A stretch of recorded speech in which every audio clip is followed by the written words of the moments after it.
ለኢትዮጵያ የባህር በር ጥያቄ ከካርታ ላይ እንደሚታይ ሰማያዊ ቀለም ብቻ የሆነ የቅንጦት ጉዳይ አይደለም። እኛ እኮ ጥያቄውን ያነሳነው ለቅንጦትና ተጨማሪ ፍላጎት ለማስፋፊያችን አለ። በእርግጥም በዚህ ውስጥ ከዚህ የተሻገረ እውነት ነገን ያለመ ወደ 130 ሚሊዮን የሚጠጋ ህዝቦች የህልውና የነጻነትና የክብር ቀይ መስመር ጥያቄ ጭምራለ።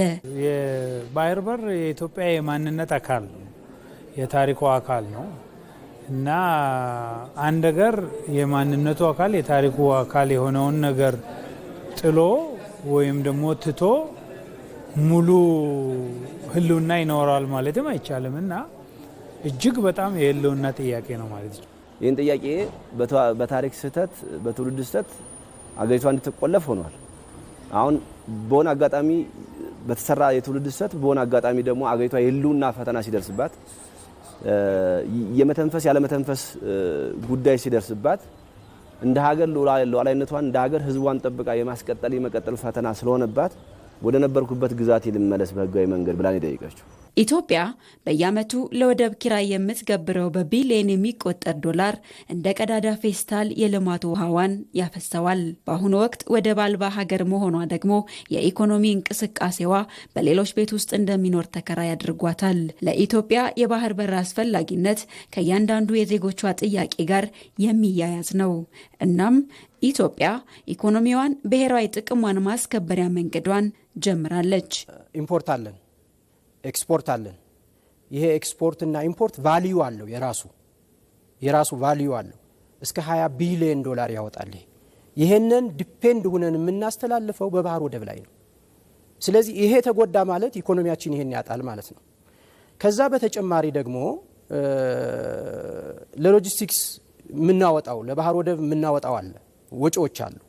እንግዲህ ለባህር ወደብ የምናወጣው ወጪ በመርከብ ሳይድ የምናወጣው አለ፣ በጭነት ሳይድ ደግሞ በካርጎ ሳይድ ደግሞ የምናወጣው ወጪ አለ። ይሄ ወደኛ ቢሆን ይህን ማስቀረት ቢቻል አንደኛ ገቢው ለኛ ነው ይሄ፣ ሁለተኛ ደግሞ ተጨማሪ ኢፊሸንሲ መጨመር ይቻላል።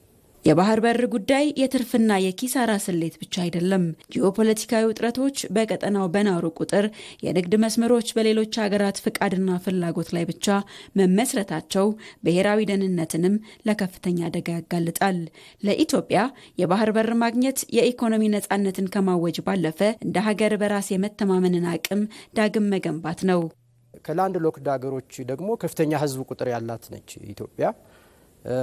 ኢኮኖሚያ በከፍተኛ ሁኔታ እያደገ ያለ ነው።